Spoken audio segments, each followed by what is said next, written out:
Hi, welcome to Vijay's info. இன்றைக்கி நம்ம ஓட்ஸும் ஆப்பிளும் வச்சு ஒரு பேன் கேக் செய்யலாம்.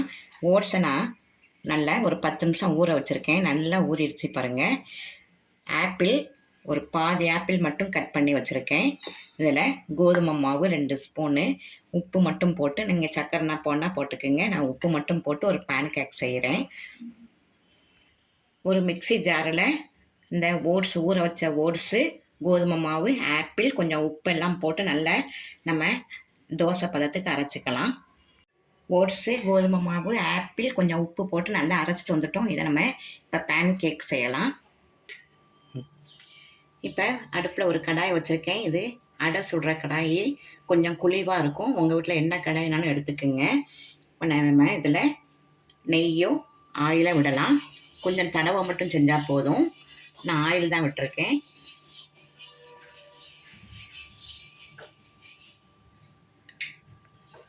இப்போ நல்லா கடாய் காஞ்சிருச்சு.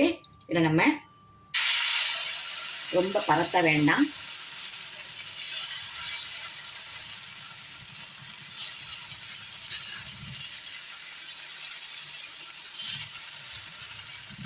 ஆப்பிள் சின்ன சின்ன துண்டாக இருக்கட்டும், நல்லாயிருக்கும்.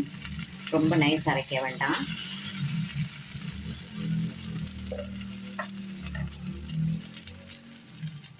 அடுப்பு நல்லா சிம்மில் வச்சு நல்லா வேகட்டும். ஓட்ஸ் வேகிறது கொஞ்சம் டைம் ஆகும். அதனால் நல்லா சிம்மில் வச்சு நல்லா வெந்த பிறகு திருப்பி போடலாம். நல்லா திருப்பி போட்ட பிறகு கொஞ்சமாக ஆயில் விட்டுக்குங்க. ரொம்ப தேவையில்லை. நல்லா வேகட்டும்.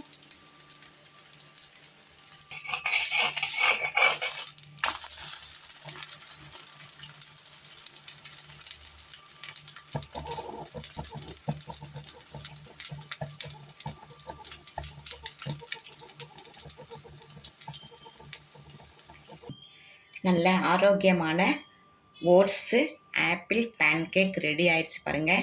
இந்த டயட் இருக்கவங்களுக்கும் ரொம்ப நல்லாயிருக்கும். சுகர் பேஷண்ட்லாம் ரொம்ப வீக்காக இருப்பாங்க, ரொம்ப டயர்டாகிடுவாங்க. இதே மாதிரி கொடுத்தீங்கன்னா அன்றைக்கி முழுதும் நல்லா ஹெல்த்தியாக, நல்லா சந்தோஷமாக, நல்லா ஹெல்த்தியாக இருப்பாங்க. இதை நீங்கள் கட்டாயமாக எல்லாருக்கும் செஞ்சு கொடுங்க.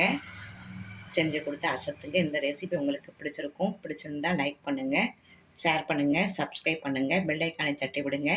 மற்றும் ஒரு நல்ல ரெசிபியோட உங்களை சந்திக்கிறேன். பாய்.